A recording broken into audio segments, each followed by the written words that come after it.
Muchas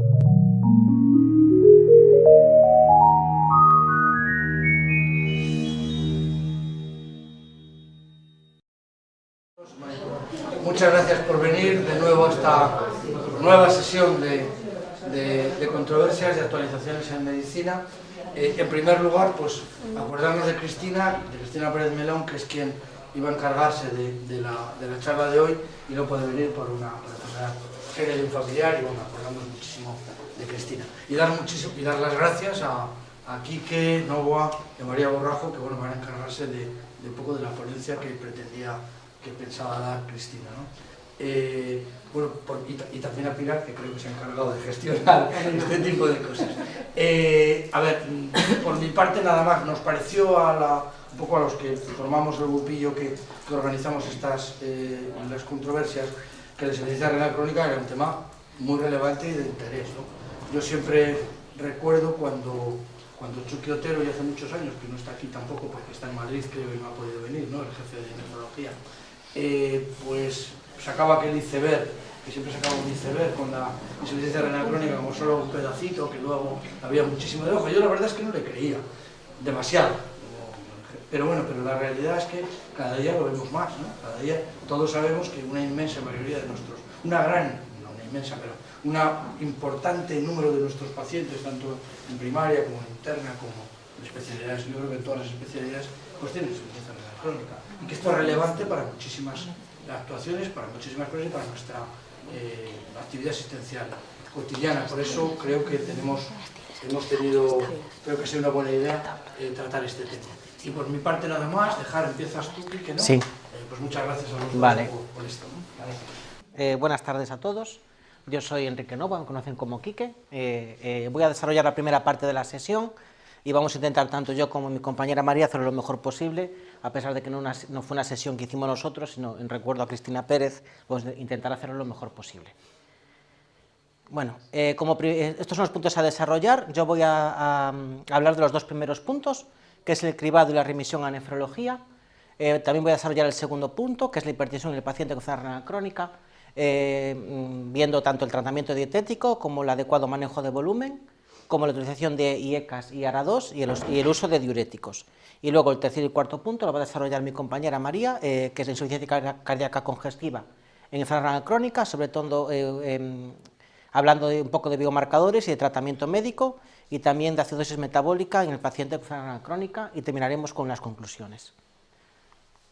Bueno, en el primer punto, que es de cribado y remisión a nefrología, simplemente recordar que ya hace 4 o 5 años se hizo un documento marco sobre enfermedad renal crónica dentro de la estrategia de abordaje de la Comunidad del Sistema Nacional de Salud. Entonces, fue muy importante este documento porque quería poner interés en la prevalencia que hay en aumento de la patología renal crónica y la asociación de esta patología con otra patología crónica también muy prevalente, como es la diabetes mellitus, la hipertensión arterial, la cardiopatía isquémica, la insuficiencia cardíaca.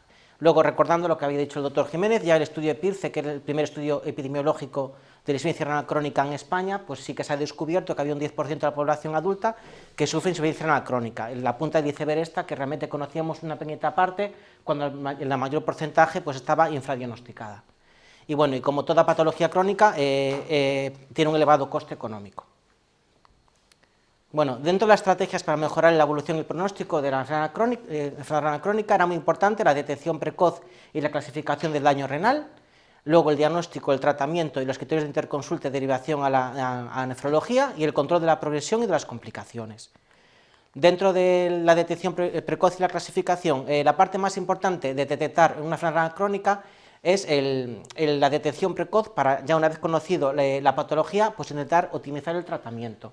De esa manera podemos evitar las complicaciones asociadas, podemos disminuir la progresión de la enfermedad renal y también incluso evitar iatrogenia, ya que estos pacientes muchas veces son pluripatológicos con múltiples medicamentos, entonces muchas veces hay que ajustar fármacos, retirar fármacos. Bueno, esta clasificación que veis aquí, que es una tablita de colores, es la primera clasificación que se hizo ya en la CADIGO en el 2012, que establecía la enfermedad renal crónica en función de estadios de insuficiencia renal, de filtrado glomerular, desde un grado 1 hasta un grado 5, en función del filtrado glomerular, siendo el grado 1 cuando es normal o elevado mayor de 90, el grado 2 entre 60 y 89, El grado 3 que lo clasificaba en un 3A y un 3B, era muy importante esta diferenciación, que antes el 3 era entre 30 y 60, lo diferenció entre 45 y 59 y entre 30 y 45. El grado 4, que es el menor de 29, entre 15 y 29, y el grado 5, que es el menor de 15. Nosotros, la llamada enfermedad crónica avanzada es el grado 4 y el grado 5. Cuando veis que los pacientes van a la consulta ERCO prediálisis, habitualmente son estos, grado 4 y grado 5. Y luego también empezaron a clasificar a los pacientes en función de la albuminuria, desde grado A1 hasta grado A3. El grado A3 era con albuminuria gravemente elevada y el grado 2 como moderadamente elevada. Era lo que se conocía como microalbuminuria previamente y macroalbuminuria. Entonces, si veis que utilizamos muchas siglas ahora, que ponemos ERC, G3B, A3, que es ERC grado 3B, que tiene un filtrado entre 30 y 44, y un A3 que tiene una albuminuria mayor de 300. Esto valía para clasificar un poquito a los pacientes según el riesgo que tenían de progresión renal. Entonces, estas tablitas de colores se parecían mucho a los scores de estratificación de riesgo cardiovascular y la verdad que es muy visual para saber qué pacientes son los que tienen más riesgo de progresar. Luego, este algoritmo, ya realizado ya hace 5 o 6 años, es el algoritmo de derivación a nefrología. Entonces, ¿a qué pacientes se había que hacer el cribado? Como norma general, pues a todos estos, a la gente que es mayor de 60 años, a pacientes que son hipertensos, a pacientes con diabetes mellitus, o pacientes que tienen enfermedad cardiovascular o aquellos que tienen antecedentes familiares de enfermedad renal crónica. Si no tenían estos factores, pues habitualmente no se realizaba un cribado. Los que tenían estos factores hay que hacer un cribado, habitualmente se hacía una analítica donde está el filtrado glomerular estimado, que ahora te lo dan en todas las analíticas, es el CKD-EPI, en el que sale en nuestra provincia, en nuestro laboratorio, y también en la orina pedir el cociente albúmina-creatinina. Muchas veces el cribado ni siquiera hace falta porque muchos pacientes ya tienen analíticas y ya podemos ver el filtrado glomerular. En los pacientes que ya tenemos estos dos resultados, simplemente saber que los pacientes que tienen una albuminuria mayor de 300 y aquellos que tienen un filtrado glomerular estimado menor de 30 son los que hay que remitir a nefrología. Es verdad que luego hay consideraciones especiales que podríamos explicar incluso después de acabar la sesión. Luego, los que sí que hay que tener en cuenta es la gente que tiene menor de 30, nos quedamos un poquito tranquilos y luego solo hay que hacer un cribado al cabo de 1 o 2 años a aquellos pacientes que son diabéticos o hipertensos para saber si realmente esto progresa a mayor de 30. Luego, entre 30 y 300 de albuminuria, lo más importante es controlar el factor de riesgo cardiovascular para evitar la progresión renal. Es muy importante que en el caso de que tengan lo que antiguamente se conoce como microalbuminuria, repetirla 2 veces en 3 meses y una vez que sí, que se sabe que sí que la tiene, pues ya entraría dentro del diagnóstico de enfermedad renal crónica ya establecida y que habría que hacer un seguimiento. Los de menor de 30 habitualmente ya los vemos y luego los que tienen entre 30 y 60, que es el grado 3, incluido grado 3A y 3B, pues habría que repetir para confirmar en 15 días. Entonces, en esta gente que solo tiene una analítica y no teníamos todavía la orina, pues hay que pedir la orina. Entonces, se podría ver ya en la orina si tienen un sedimento activo y si tienen un cociente de albúmina-creatinina. Si el cociente de albúmina-creatinina ya es mayor de 300, habría que remitir a nefrología. Si el paciente se mantiene estable entre 30 y 60, pues habría que confirmarlo otra vez dentro de 3 meses. ¿Vale? Pongo aquí ecografía renal porque muchos pacientes tienen ecografía y podríamos ver en esos pacientes si ya tienen alteraciones ecoestructurales.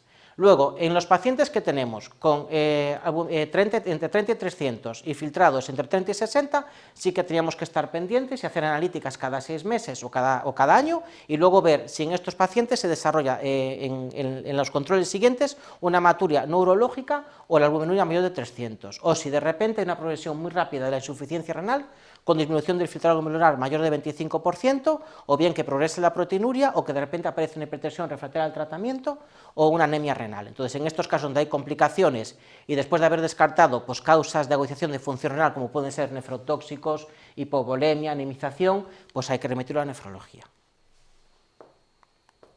Luego, en el segundo punto, hipertensión en el paciente con enfermedad renal crónica, desarrollamos estos puntos. Saber que la hipertensión y la insuficiencia renal crónica están muy asociadas. La mayor parte de los pacientes, prácticamente el 90-100% de los pacientes con insuficiencia renal crónica tienen hipertensión.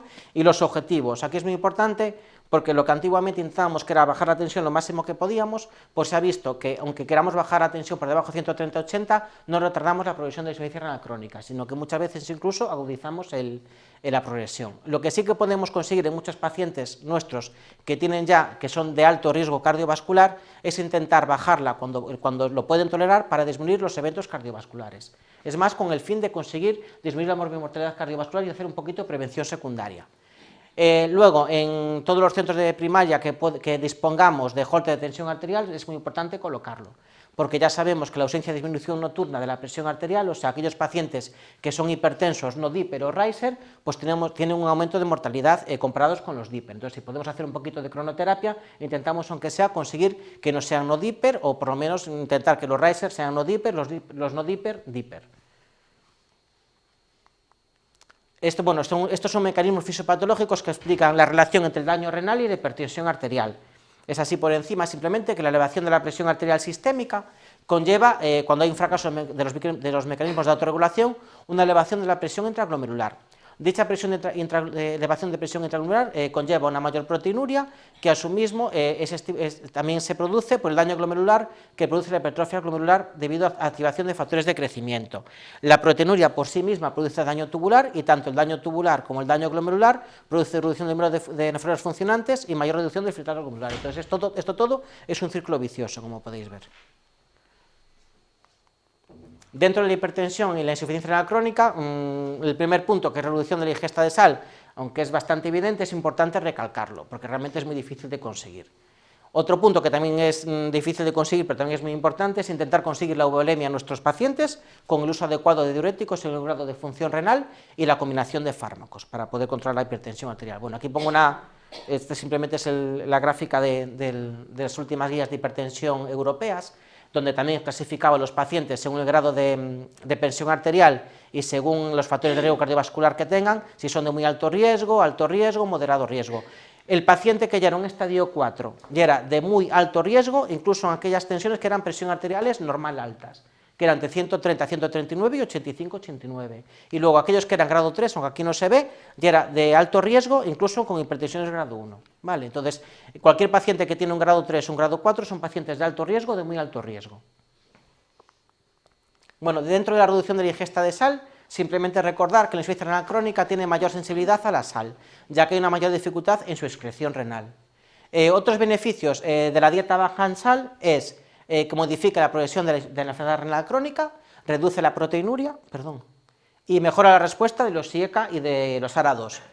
Como recomendación general, el consumo de sal debería ser, digo debería ser porque es muy difícil de conseguir, por debajo de 5 gramos en 24 horas.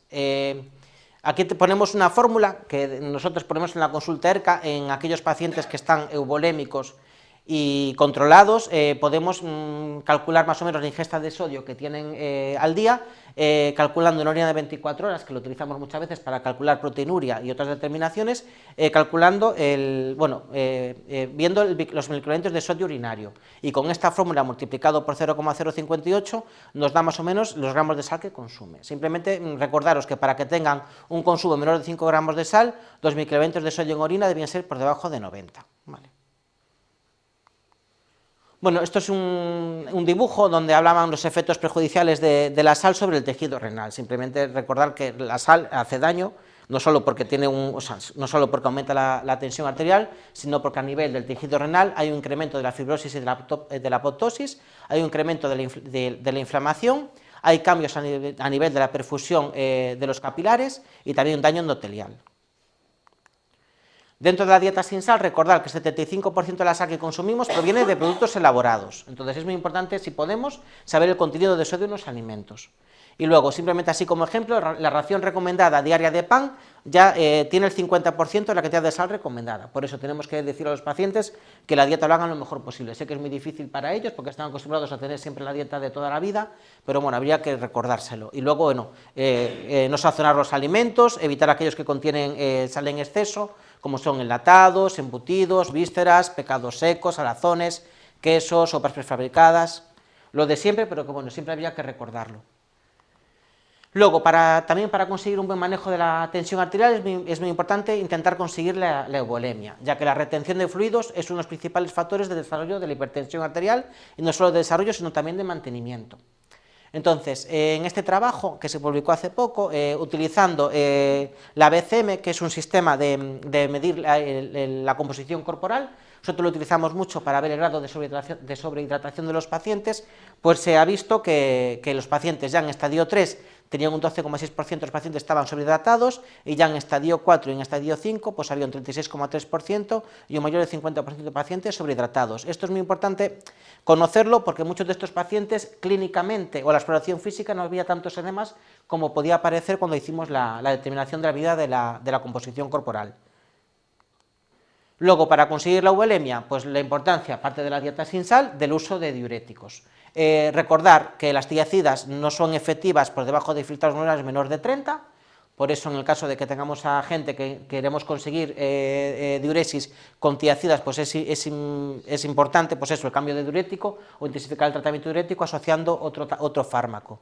Luego, los pacientes con insuficiencia renal crónica requieren dosis más altas de furosemida, ya que el medicamento debe alcanzar la parte interna del túbulo para ser eficaz. La furosemida es un medicamento muy usado, porque se pueden usar nosotros hasta dosis de 240 miligramos, que pueden ser incluso 6 comprimidos al día, y luego hay mucha variabilidad interindividual. Luego recordar, bueno, que la torasemida tiene una vida media más prolongada que la furosemida. Y luego aquí pongo como ejemplo la bumetanida, que es otro diurético de ASA, pero que actúa en la rama descendente, que sí que hay casos descritos en casos de insuficiencia cardíaca refractaria que no responden adecuadamente a la furosemida, pues se podría usar. Recordar que tiene menor absorción intestinal, menor ototoxicidad y preferible en insuficiencia cardíaca congestiva. El nombre comercial es el Forduran. Y la dosis de inicio habitualmente es 0,5 miligramos día y luego se va subiendo la dosis semanalmente o quincenalmente en función de la tolerancia que consigamos en el paciente, sabiendo que la dosis máxima es de 4 a 6 miligramos día. Luego esta gráfica, que esa parte es un trabajo publicado en la revista Nefrología hace poquito, que quisieron comparar la intensificación del tratamiento diurético o bien aumentando el diurético de ASA frente a antagonistas de aldosterona. En pacientes que tienen enfermedad crónica eran sobre todo estadio 3B, 4 y eran con hipertensión resistente. Entonces tenían dos estrategias de tratamiento, uno es la barra negra, que era el uso de aldosterona, y la barra naranja, que era el uso de diurético de ASA. Entonces, en esta gráfica, sobre todo aquí se ve en esta columna el filtrado glomerular estimado por la fórmula CKD-EPI y aquí el tiempo. Entonces, el tiempo de seguimiento fue casi de 3 a 4 años y se vio que el brazo de la aldosterona pues, tenía menor progresión de la insuficiencia renal crónica frente al de la furosemida.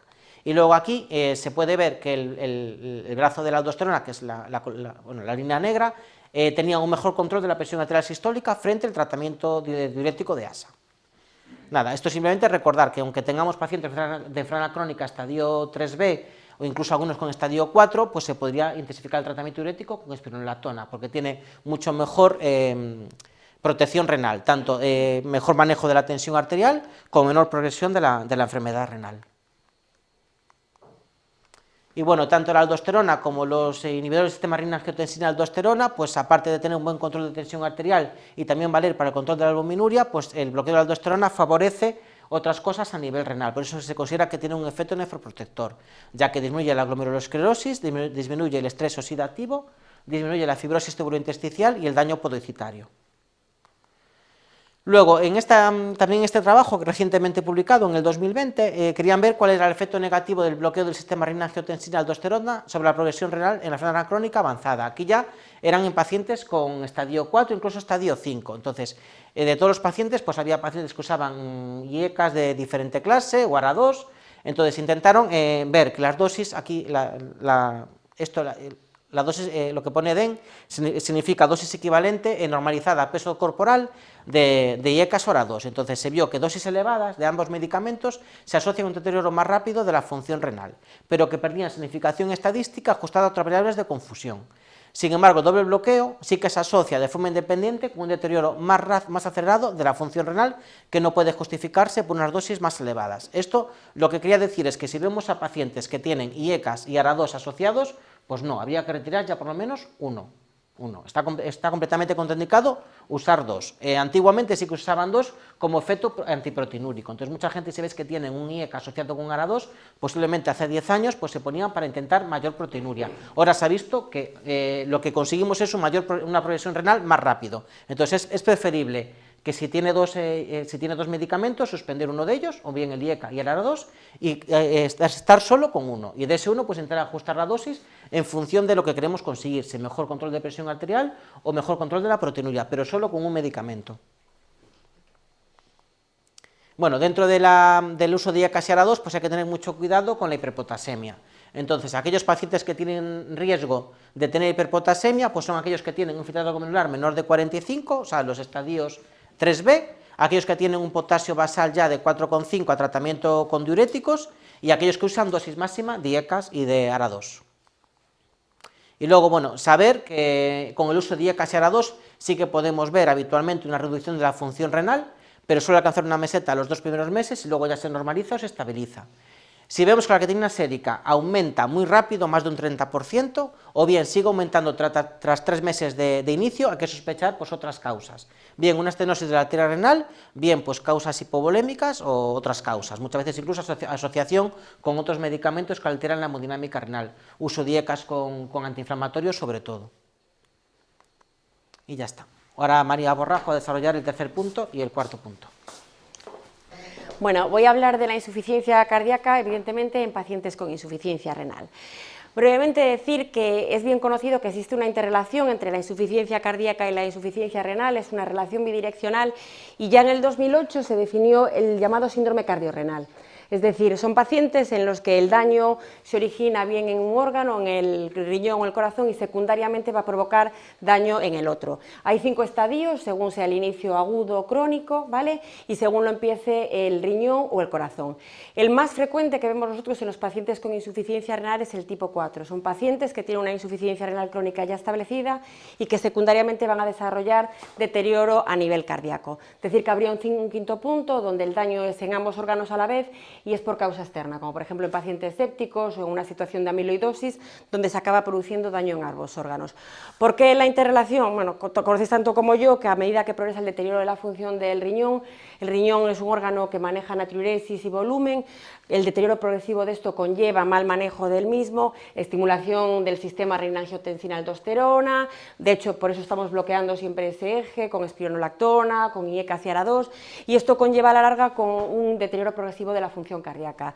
Provocamos una mayor dilatación cardíaca, incluso caídas de la fracción de eyección y progresivamente este deterioro revierte de nuevo en el riñón, aumentando, generando una cadena cíclica que se perpetúa en el tiempo, ¿no? Para ello, ¿qué es lo que buscamos? Pues como en todas las patologías, marcadores. O sea, lo que buscamos es facilitarnos el diagnóstico clínico. En este caso, lo que se utiliza en clínica es el ProBNP o el BNP, que está más definido en pacientes que no tienen insuficiencia renal. ¿Qué pasa? Que en pacientes con patología renal mantiene una relación inversa. A medida que cae el filtrado glomerular, en pacientes, aunque no tengan un gran fallo cardíaco, no lo tengan, esos niveles de ProBNP ya están un poquito más elevados. Entonces, es más difícil saber si nos encontramos con un paciente claramente con patología cardíaca o por mal aclaramiento renal, ¿no? Y bueno, queda claro que esta elevación en aquellos pacientes que tienen patología cardíaca se relaciona positivamente con un aumento de la masa del ventrículo izquierdo y con un descenso de la fracción de eyección. Este es un estudio de 2004, el estudio Price, que simplemente lo nombro para que veáis como ejemplo. Eran pacientes que llegaban es un estudio americano, eran pacientes que llegaban al servicio de urgencias, más de 2.000 pacientes, y se intentaba, se les pedía un ProBNP en aquellos que sospechaban patología cardíaca, ¿no? Bueno, y en el resto también, para saber en cuáles realmente nos ayudaban a diagnosticar que tenía realmente insuficiencia cardíaca. Si veis, a medida que va evolucionando la caída de filtrado glomerular, ¿no? la especificidad de este marcador va a ir disminuyendo. De hecho, en pacientes con un estadio 3B, con filtrados de menos de 45, buscamos valores muy elevados, de 1200, para poder censar más específicamente a estos pacientes. Esto es un ejemplo, no quiero decir que toméis este valor como rango para diagnosticar a estos pacientes. Bueno, la insuficiencia cardíaca se clasifica en aquella de, según tengamos disfunción sistólica o no, o sistólica, perdón, alterada, y en caso del paciente con insuficiencia renal crónica, lo que nosotros vemos más frecuentemente en la consulta de insuficiencia renal es este paciente, insuficiencia renal e insuficiencia cardíaca con disfunción diastólica, ¿vale? Pero me voy a centrar en esto porque es donde están apareciendo nuevos fármacos. Aunque pongo la espironolactona, no es que sea un fármaco nuevo, pero a veces, centrándonos siempre en la insuficiencia renal, es un medicamento que da un poquito de miedo usar por el riesgo de la hiperpotasemia, ¿no? Estos son los nuevos fármacos, sacubitrilo, valsartán y la ivabradina, ¿no? Empezando por la ivabradina. La ivabradina se utiliza en pacientes ya con patología anginosa y el beneficio que tiene es que no requiere ajuste de dosis en la insuficiencia renal, ¿vale? Estaría indicado en aquellos pacientes que tengáis con una insuficiencia cardíaca congestiva, en ritmo sinusal, con toda la terapia ya iniciada, su SIE-CAS-ARA2, su antialdosterónico, su beta-bloqueante o que no lo toleren y en una frecuencia cardíaca mayor de 70. En estos pacientes sí que lo podemos utilizar, ¿vale? Se empezaría con una dosis de 2,5 miligramos, que es la dosis más baja, cada 12 horas y se puede llegar a titular hasta dosis máxima de 7,5. Hay de 5 comprimidos y de 7,5. La retirada sería porque tengamos un paciente de repente con una arritmia, con una FA o porque la frecuencia cardíaca caiga por debajo de 60. Si está con dosis altas podemos probar al escalón anterior y si no habría que retirarlo. Y otro fármaco que, aunque es de prescripción mayoritariamente cardiológica, yo creo que es importante cada vez que lo conozcamos todos más por la asociación con otros fármacos que hacemos con estos pacientes. Hasta la fecha lo prescribe únicamente cardiología. Se llama sacubitrilo valsartán, los principios activos, ¿no? Me voy a centrar aquí un poquito más en los pacientes con insuficiencia renal. Este es un estudio que se publicó a finales del año pasado, tiene una N de 66 pacientes y solo se incluían pacientes con insuficiencia renal. Como está contraindicado en estadios 5, pues teníamos de estadio 1, 2, 3 y 4, ¿no? Tenemos en la gráfica de la izquierda la descripción del filtrado glomerular. Es un seguimiento que se hacía 6 meses. De inicio parecía que de forma significativa el filtrado glomerular iba aumentando, pero se vio con el tiempo que permanecía estable, que también es interesante, ¿no? Es decir, a pesar de usar este fármaco no vamos a ver caídas de inicio del filtrado glomerular. Y sí que se encontró lo que encontraban en el resto de población que no tenía insuficiencia renal, una mejoría de esa fracción de eyección. La dosis que se utiliza, bueno, la importancia y por qué lo comento, porque está contraindicado su uso con alisquirén y con IECAS. Si alguna vez tenéis algún paciente con el sacubitrilo valsartán, nunca añadir un IECA porque puede provocar un angioedema. De hecho, lo que se recomienda es suspender el IECA 36 horas de empezar a utilizarlo y en caso de ARA2 pues se puede titular a dosis mayores, ¿no? Esto es el estudio anterior que, como veis, con filtrados menos de 60 se recomienda utilizar con la dosis más baja de 24-26, que esta es la dosis que se utiliza en pacientes sin insuficiencia renal, 49-51. Pero como observáis, más del 50% de los pacientes que se seguían, independientemente del estadio, llegaban a esa dosis mínima recomendada. Centrándonos ya en la espironolactona, está recomendada en aquellos pacientes con disfunción sistólica y simplemente, bueno, estos son los grandes estudios que se hicieron, el EFESUS y el RALES, con más de 6.000 y 1.000 pacientes respectivamente, donde estaba claro el beneficio, tanto en mortalidad global como en descenso de mortalidad por insuficiencia cardíaca y muerte súbita.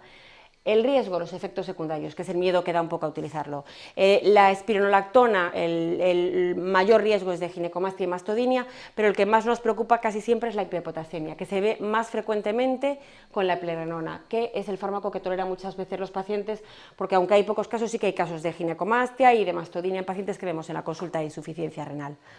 Para ello, ¿qué se puede hacer? Bueno, como ya sabéis, la indicación es siempre con filtrados de más de 30, aunque como ya explicó el doctor Nouba, se llega a utilizar en pacientes con filtrados más reducidos, no de inicio, si ya lo estaban utilizando no hay problemas, nosotros lo seguimos utilizando, ¿vale? El tema es el potasio, lo ideal es que empecemos con un potasio de menos de 5.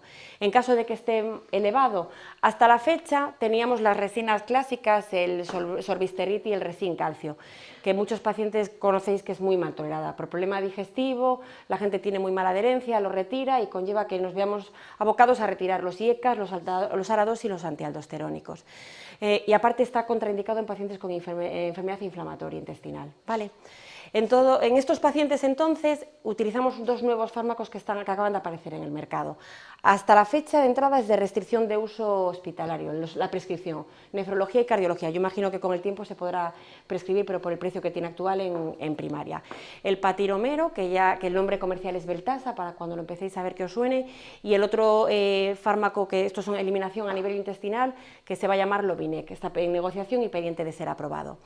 Ambos actúan a nivel del intestino, disminuyendo la absorción de potasio, intercambiándolo con el calcio, y sí que hay que vigilar la hipomagnesemia, hay que pedir un control, veréis a veces que se pide después de 2 o 3 semanas de inicio, magnesio. El magnesio, que es el gran olvidado en las analíticas, en los pacientes con insuficiencia renal hay que pedirlo de vez en cuando, porque incluso se han visto pacientes en urgencias que han llegado con crisis comiciales. Los inhibidores de la bomba de protones provocan descenso del magnesio, y si encima los asociamos con diuréticos como la bumetanida, podemos encontrarnos con un magnesio de 1, paciente que se marea, que se encuentra mal, un magnesio de vez en cuando, recomendamos pedirlo, que tampoco lo hacemos a veces nosotros lo frecuente que debería de hacerse, ¿no? Es un fármaco de acción lenta y que se absorbe siempre separado, la administración aplicación de otros fármacos. ¿Cuándo iniciar una resina? Son las recomendaciones de la Sociedad de Cardiología Europea y las de la Sociedad Española de Nefrología. Nosotros somos un poquito más light a la hora de iniciarlo y con obligación debería de iniciarse con un potasio de más de 5,5. Los cardiólogos lo recomiendan ya con un potasio de más de 5.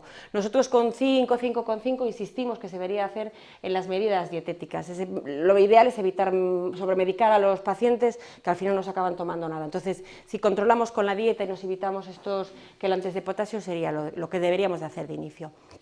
Después, por último, los SGLT2, os sonarán incluso más que a mí porque los veréis también en pacientes sin insuficiencia renal, que son los nuevos inhibidores del cotransportador de sodio-glucosa, ¿vale? Estos fármacos se han demostrado beneficio en pacientes que tenían patología cardíaca ya de inicio. Ay, perdón, ¿a dónde fui yo? Aquí, vale. Este es el primer estudio que se hizo, el EMPA-REG, que se hizo con la empagliflozina. Los SGLT2 son estos que acaban en empagliflozina. Hay estudios posteriores hechos con la canaglifosina y con la dapaglifosina, ¿vale?, que buscaban los mismos objetivos, ver el beneficio en pacientes que tenían patología cardíaca. En la población global de 7.000 pacientes que se incluyeron en el estudio se vio claros beneficios. Disminuía el riesgo de hospitalización por insuficiencia cardíaca y la mortalidad tanto cardiovascular como de cualquier otra causa. Si ya nos centramos en esta población que dentro del estudio tenía insuficiencia renal, estadio 3, encontrábamos también el mismo beneficio, disminuía el riesgo de hospitalización por insuficiencia cardíaca y el riesgo de mortalidad. Y aunque no lo nombro aquí, se encontró beneficio también en la propia insuficiencia renal. Disminuye la evolución a la macroalbuminuria y disminuye la hiperfiltración en estos pacientes, que es lo que acaba provocando el deterioro de la función del riñón. Añadimos aquí a esta última hora esta diapositiva porque estas son unas guías que acaban de salir, nada, ahora mismo en la publicación, son de diciembre del 2019 y yo creo que son muy interesantes para vosotros por el cambio radical en la recomendación del segundo antidiabético oral a utilizar en pacientes con insuficiencia renal. En ficha, yo creo que los SGLT2 aún figuran con filtrados de más de 60, pero aquí ya veis que es una evidencia clara de grado 1A, es decir, que ya hay metaanálisis importantes que lo avalan, es decir, pacientes con insuficiencia renal y nefropatía diabética con un filtrado glomerular mayor de 30 que ya tienen metformina, directamente SGLT2, ¿vale? ¿Cuándo no utilizarlos? Con filtrados de menos de 30. Sí que es cierto, que nos lo comentaron ahora en unas jornadas que fuimos la doctora Camba y yo, que pacientes que tengan más de 30 y que se hayan iniciado, lo podéis ver mantenido con filtrados de menos de 30, porque recomiendan no retirarlo, pero nunca iniciarlo con filtrados de menos de 30, ¿vale? Es una evidencia 1 y yo creo que es importante tenerlo en cuenta. Aparte, el efecto más importante que producen los SGLT2, o sea, lo que hacen es a nivel del túbulo proximal, disminuyen la absorción casi el 90% de la glucosa se absorbe en el túbulo proximal. Al bloquear esta acción, eliminamos toda la glucosa por orina, ¿vale?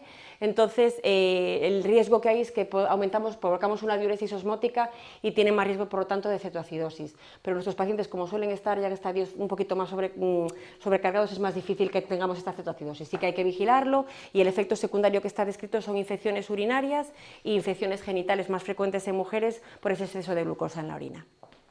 Por último, antes de las conclusiones, la acidosis metabólica. Lo primero, la gasometría venosa, de vez en cuando que pidamos una gasometría venosa en el paciente con insuficiencia renal porque es una de alta prevalencia. En estadio 4, más del 30%, pero ya en un estadio 2, con filtrado de menos de 60, la prevalencia es cercana al 10%. ¿Por qué es importante? No solo porque la acidosis conlleva hiperpotasemia, sino porque tiene efectos en casi todos los órganos, desde descalcificación ósea, por la estimulación de osteoblastos, inhibición de osteoclastos, mayor riesgo de litogénesis, disminuimos la excreción de calcio disminuimos la excreción de citrato y aumentamos la de calcio, ¿vale? Con el riesgo aparte de que progrese la insuficiencia renal y aparte provoca un hipercortisolismo. Esto conlleva un mayor índice de resistencia a insulina y por tanto un mayor debut de diabetes, aparte de que el cortisol actúa sobre el músculo y favorece la hipertensión arterial y por los propios efectos a nivel de mortalidad cardiovascular. Entonces, ¿cuál es el objetivo? Hasta hace poco el objetivo inicial de bicarbonato era mantenerlo por encima de 18. En los últimos estudios, bicarbonato por encima de 22. Se ve que se correlaciona con menor progresión renal. ¿Y hasta dónde? Hasta 26. ¿Por qué? Porque aquellos pacientes con bicarbonato más de 26 parece que tienen mayor riesgo de patología cardiovascular. Es decir, el objetivo que buscamos entre 24 y 26, por encima de 22. El tema que se hace con ¿qué? Con más medicación. Le vamos a dar sobres de bicarbonato. Dos motivos por los que no se toman. Uno, porque no está financiado, lo tienen que pagar los pacientes, y dos, por la mala adherencia al tratamiento, por mala tolerancia. En este estudio, que había más de 600 pacientes, este cajón incluye a los que cumplían el tratamiento. Solo el 25% de los pacientes que se seguían cumplían el tratamiento. Entonces, ¿qué hacemos en este caso? Intentar ajustar un poquito la dieta. Ya sé que hay poco tiempo en la consulta de médico de cabecera, pero sería importante en aquellos pacientes que veis que hay posibilidad de que cumplan, de que se puede insistir un poquito en lo que están comiendo, insistir en lo que comen. ¿Por qué? Porque todos los alimentos llevan lo que se llama una carga ácida potencial renal. Resumiendo, hay alimentos con mayor carga ácida y alimentos con mayor carga alcalina. El problema, ¿cuál es? Que estos alimentos que a nosotros nos gustan más porque tienen en negativo, esto es la carga, negativo es carga alcalina, positivo, que como veis son proteínas, huevos y demás, alta carga ácida, mayor potasio evidentemente en los alimentos más alcalinos. Entonces, ¿qué pasa? Que para recomendar estos fármacos estamos exponiendo a los pacientes a un mayor riesgo de hiperpotasemia. Por eso hay que ser ajustar un poquito y saber a quién estamos diciendo que tenemos que liberar un poquito más, el que coman más verduras, que coman un poquito más de fruta, ¿no? Con lo cual, con lo que quiero concluir esto es que hay que individualizar la dieta del paciente. Intentar en aquellos pacientes que vemos que pueden ser buenos cumplidores, que tienen un buen flujo urinario, que están bien nutridos y no catabólicos, primero, en todos, evitar ayunos prolongados. El ayuno prolongado provoca hiperpotasemia. Y segundo, intentar hacer esta dieta más libre de verduras y frutas. Para saber cuánto potasio están tomando, orina de 24 horas. Orina de 24 horas, si el potasio urinario es de menos de 70, estamos en rango, podemos seguir con esa dieta. Y ya por último, las conclusiones de lo que hemos expuesto. Es importante seleccionar correctamente a los pacientes que se remiten a nefrología en función de la microalbuminuria y el grado y velocidad de deterioro de la función del riñón. Hay que hacer un uso juicioso de IECA y ARA2 y el efecto diurético buscando un estado euvolémico en el paciente de la insuficiencia renal, tener presente otros diuréticos en la insuficiencia cardíaca como la bumetanida. En pacientes con insuficiencia cardíaca sistólica hay unas nuevas opciones terapéuticas como el sacubitrilo valsartán, la ivabradina, y hay la posibilidad de usar estos antialdosterónicos con los nuevos quelantes de potasio, y me faltó añadir aquí, y con la dieta. Los SGLT2 es una opción terapéutica en pacientes diabéticos con insuficiencia renal e insuficiencia cardíaca y se han convertido en la segunda línea terapéutica para la diabetes después de la metformina. Y por último, el objetivo de bicarbonato debe ser mayor de 22 en pacientes ERCA, que es posible asociando al tratamiento con bicarbonato oral una dieta con menor carga ácida. Os dejo aquí los correos de la doctora Pérez, que es la responsable de la consulta ERCA, del doctor Noua y el mío, María, por si tenéis alguna duda y nos queréis consultar en algún momento. Gracias.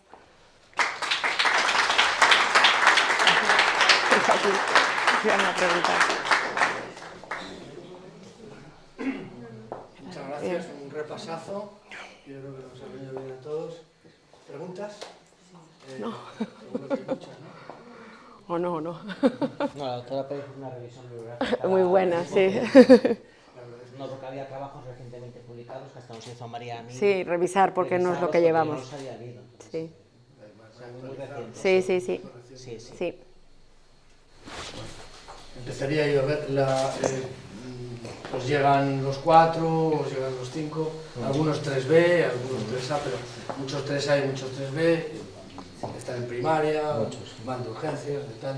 A ver, entonces un poco respecto al manejo, habéis hecho un poco un análisis muy global, pero bueno, hay dos cosillas que me gustaría preguntar. El tema de la anemia en el síndrome cardiorrenal, hay muchos, el efecto deleterio de la anemia tanto en el control cardíaco como también en el control renal.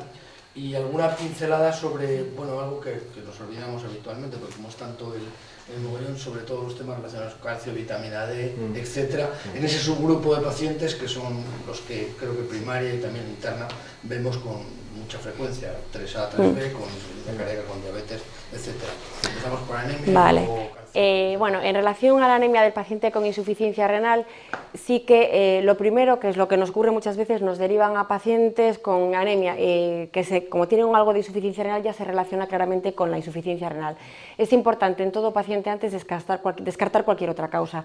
Para que veamos necesidad de EPO, normalmente hace falta estadios bastante avanzados.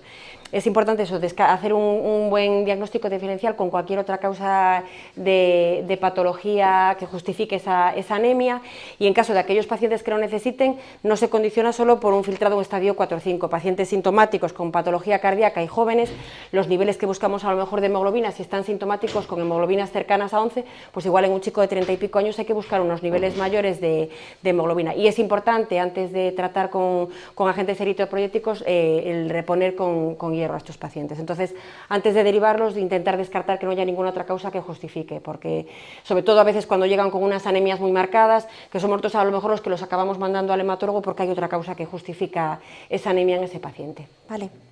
Respecto de eso, a ver, el tema del hierro oral, ¿no? La poca utilidad del hierro oral en pacientes con... Es un tema que vamos a tratar también en control, el tema de la anemia inflamatoria, anemia de proceso crónico.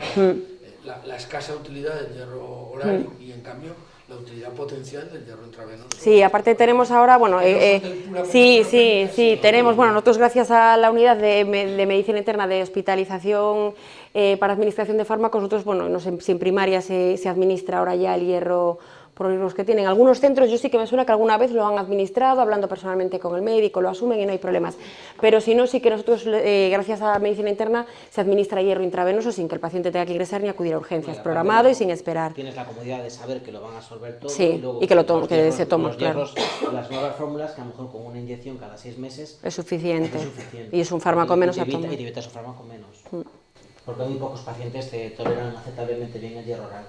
Y para conseguir una saturación entre 20 y 40% a veces es imposible. Es verdad que la ferritina muchas veces está influida porque son pacientes inflamados, pero bueno, tú una saturación por encima del 20% solo con hierro oral es muy difícil. Y el hierro intravenoso en casa no se puede poner, no, está en mucha técnica y aunque se puede poner realmente, pero ninguna enfermera... Bueno, y después el porcentaje de pacientes, los pacientes que te vienen lo toman con la cosa, que encima de tomarse la pastilla lo toman mal, entonces dices tú, encima que está tomando la medicación, la está tomando con el resto de medicación, con la comida y tal, con lo cual el efecto todavía es menor, que sí que pasa bastante. Lo sorprendente, os lo digo por seguro que también es la variabilidad, ¿no? Pacientes con filtrados no demasiado bajos tienen mucha anemia que no encuentras otra explicación y que responden a EPO, y en cambio otros que no, que igual con 4 con dosis más, con 3 y pico de creatinina no tienen anemia, es una cosa. ¿Hay algún perfil, hay algo que os pueda, alguna explicación de eso? No, yo ahí ya la verdad es que... sí que hay gente que se controla muy bien con una dosis muy bajita de aranés, incluso a veces empiezas con 20, con 30, que realmente tú calculas a 0,4 microgramos kilo, y luego vas viendo que la respuesta es tan efectiva que luego pasas a quincenal y hasta mensual. Sí. Y luego otros que no, la verdad que no tenemos ningún criterio, no hay ninguna explicación. Faltaba calcio, vitamina D, María. Sí. Bueno, nada, la vitamina D. Te dejo hablar a ti. Más que nada por la con la práctica, lo que suele ver primaria, que... Si os pasan todos estáis perdidos, sí. o sea que... Nada, es una de las complicaciones asociadas a la insuficiencia renal crónica. Entonces, nada, lo más importante yo creo que sí, que a medida que baja el filtrado glomerular, sobre todo ya en los estadios 3B, ya llegando a 30 de filtrados, a lo mejor cuando empieza a aparecer alteraciones del metabolismo óseo mineral, que habitualmente pues es eso, alteraciones en el calcio, en el fósforo y en la PTH. Entonces sí que a veces sí que es conveniente pedir a los estadios 4, se los pedimos a todos. Pero bueno, yo creo que el estadio 3B, estoy seguro que si pedimos vitamina D, tendrían la mayor parte insuficiencia de vitamina D. Que muchas veces simplemente poniendo un poquito de vitamina D pues ya estamos suplementando y a veces evitamos pues la progresión y que la PTH nos siga aumentando. Pero bueno, estadio 3B sí que se podría pedir vitamina D. Y luego algún calcio, fósforo y lo que recordaba un poquito María Borrajo, o sea el magnesio, que a lo mejor es el ion un poquito más olvidado y sí que de vez en cuando sí que a lo mejor habría que pedir algún magnesio si nos acordamos. Hay muchos tratamientos que conllevan que la asociación de un diurético pues con un inhibidor de la bomba de protones pues produce hipomagnesemia. Entonces nada, calcio, fósforo y yo creo que de vez en cuando vitamina D. Seguimos con el magnesio no financiado. Ahí está. Claro, el problema es que... sí. El magnesio NM o el que sea difícil de encontrar. Magnesio, más preguntas, venga, que hay mogollón de insuficiencia renal crónica por el mundo. A lo de la derivación, sí, quería. Sí. Todo filtrado glomerular. Claro, se va a decir yo. Sí, nada, eso especificar. Sí, especificar. El documento de consenso sí que habla. Realmente, mayor de 300. No contestamos las consultas nosotros. No contestamos las consultas. Pero sí que, a ver, se contempla, a ver, un estadio 4, ¿no? Con filtrado menos de 30. El documento de consenso habla que no todos los pacientes deberían remitirse a nefrología. Si no hay signos de alarma ni signos de progresión, muchas veces no se derivan, es lo que ponen ahí. O luego aquellos que tienen estadio 4 y que son pacientes con una gran comorbilidad, o que pacientes de 80-85 años que luego ves las analíticas previas, pacientes que tienen 2,5 o 2,7 o 3 de creatinina, eso ya van a tener un filtrado menor de 30 seguro. Luego tú si ves las analíticas previas y hace 2 años tenía 2,8 y ahora tiene 2,9, pues sabemos que la progresión es lenta. Entonces muchas veces esos casos, aunque sí que nos hagáis consultas, yo a veces cuando llevaba la consulta ERCA, cuando los veía, pues a lo mejor los veía durante 2 revisiones más para asegurarme que realmente no había progresión renal. Y luego, si esos pacientes realmente no tienen complicaciones asociadas, es decir, no tienen anemia renal, o por lo menos la anemia que tiene se puede controlar con hemoglobina por encima de 10 o de 11, no hay acidosis metabólica, no hay hiperparatioidismo secundario, pues muchas veces incluso se deriva a primaria. Vale, pero pues nos aseguraríamos que no hubiera progresión renal y que no hubiera complicaciones asociadas a la insuficiencia renal crónica. Comorbilidades, pero el hecho ya de decir a esta edad no... No, a ver, no sería, a ver, no es una cuestión de edad, yo creo. Es cuestión más de grado funcional, sí. A veces sí. Sí, pero bueno, no debería ser así. Y de hecho muchas veces nosotros cuando planteamos un paciente que llega a la consulta ERCA, si el paciente es candidato o no a diálisis, realmente el paciente también escoge el tratamiento conservador sin diálisis, pero como una parte de tratamiento. No es decir, tú no vales para diálisis, si diálisis vives, si no diálisis no vas a... No. Es una parte de tratamiento más, es tratamiento conservador sin diálisis. Entonces, muchos pacientes, es verdad, ahora me acordé de una anécdota, que aparte fue contigo, lo que queremos ofrecer a esos pacientes es un poquito de vida en los años que le quedan, no años a la vida. Entonces, los años a la vida, aunque solo sean 6 meses, si al paciente no le vas a ofrecer esperanza de vida ni calidad de vida, yo creo que no se lo ofrecería. Entonces, el tratamiento conservador sin diálisis, yo creo que sí que hay que planteárselo a muchos pacientes. Yo recuerdo una anécdota con María Borrajo, siendo yo adjunto de 3er año, yo creo que ella estaba en la unidad de agudos, que es donde se dializan los pacientes ingresados, donde hay que dializarlos por sobrecarga hídrica, por un cuadro agudo, un fracaso agudo. Yo tenía un paciente en la consulta de 87 años, en principio tenía mucha comorbilidad, sobre todo tenía insuficiencia cardíaca con fracción de eyección reducida, tenía un EPOC, pero que el paciente con 87 años de cabeza estaba de maravilla, o sea, era un placer estar en la consulta con él, se iba de viaje todos los veranos en un inserso y la mala suerte... 91 años. No sé si 91 años o 87. Bueno, pero la mala suerte es que tiene una fístula hecha ya hacía 8 años, cuando el paciente tenía pues 80 o 80 y pocos. La fístula nunca se usó, porque la progresión fue tan lenta que no hizo falta. Entonces, a mí cuando me llegó a la consulta con disnea de mínimos esfuerzos a auscultación crepitantes, yo con la fístula, ¿qué hice? Llamar a la doctora Borrajo que estaba en agudos. Yo, mira, te voy a contar un paciente de María, yo creo que es un paciente candidato a diálisis, y ya me dice la primera pregunta, la edad. Y yo, la edad no te la voy a decir, déjame contar al paciente. Bueno, pues le conté al paciente, pero al final le dije la edad. El paciente fue para arriba, se dializó en la primera diálisis, aún por encima es verdad, el paciente iba de vacaciones todos los años. Una de las excursiones en Málaga, una noche se encontró mal, fue a urgencias y con la fístula lo dializaron, transmitieron 3 litros y siguió viajando con el inserso. Entonces yo me vine arriba diciendo, este paciente para mí es ideal. Pues se dializó en agudos ese día, el paciente era de Barcos de Valdeorras y nos aguantó 2 días de diálisis. Entonces en ese paciente, realmente, no es que es una anécdota, fue un aprendizaje para mí. Entonces yo creo que el tratamiento conservador sin diálisis sí que se debería considerar no como una especie de yo a ti te corto la diálisis. De que rechazas, no, sí. No es un rechazo, yo creo que es un tratamiento más. ¿Pero ese paciente que dices, lo pusiste en programa o solamente? No, se puso en programa de diálisis. Fue el paciente crónico que menos duró, o sea, duró 2 diálisis. Sí. Hombre, yo creo que el futuro será encaminado a una mayor comunicación con primaria, porque lo que yo noto es que estamos convirtiendo a muchos pacientes, entre comillas, que no se entienda mal, como en ratas de hospital. Están en la consulta del nefro cada 6 meses o cada 9 meses, ya por no lo... después lo ve también el endocrino. Entonces, igual a veces ese paciente que se ve cada 6 o 9 meses, que evidentemente entre el poco tiempo que tenéis y a lo mejor verlo solo con las dudas que hay, pues igual se resuelve más interconsultando a endocrino y a nefro. Yo creo que es el futuro hacia donde debería de ir esto, en plan, que no, que venga nefro, yo le cambio la medicación, a los 2 meses lo ve el endocrino, le cambia la medicación y no lo damos devuelto porque a veces es como mucha sobrecarga llevar a ese paciente, que haría falta una ayuda de más especialistas. Yo creo que es el problema que pasa a veces en primaria. que estáis solos y con poco tiempo para atender a ese tipo de pacientes. A ver, a mí el problema que me parece que hubo fundamentalmente es que se mandó un consenso con unos criterios que yo me los puse al lado y cuando tenía un paciente me repasaba si me parecía si cumplía los criterios. No me aceptaron ninguno. Con los criterios mirados por el consenso. Entonces, si tienes unos criterios que dicen que hay una punta del iceberg y que no lo estás haciendo bien, te dan los criterios y dices, pues ahora lo hice bien. Sí, pero me refiero que ahí es lo que habla el doctor Nuba de los pacientes que se mantienen estables. Quiero decir, el porcentaje es tan alto, es que si vemos a todos esos pacientes, es que llevamos a toda la población de Orense. Quiero que me entiendas en ese sentido, o sea, son pacientes, hay pacientes con un estadio 3B y 4 que se van a mantener estables en el tiempo, que es lo que decía el doctor Nuba, son esos pacientes que se pueden seguir en primaria. Es que si no vemos a una población que yo entiendo que a lo mejor coges ese esquema y diría, ese paciente es de derivar, pero si no tiene tendencia a la progresión, que después lo que hacemos nosotros es ver lo que no progresa, ¿me entiendes? No le estamos aportando nada, al contrario, es mandarlo al hospital, a más analíticas y tal. No. Pero quiero decir que quizás el fallo estuvo en el protocolo que se hizo, generando unas expectativas que después no... Lo mejor es recibirlos, valorarlos, estabilizarlos, ver lo que hay que hacer y luego devolverlos diciendo pues, las precauciones o los ajustes o lo que sea que queráis. Bueno, yo creo que las e-consultas se contestan, todas, ¿no? O sea, yo creo que, o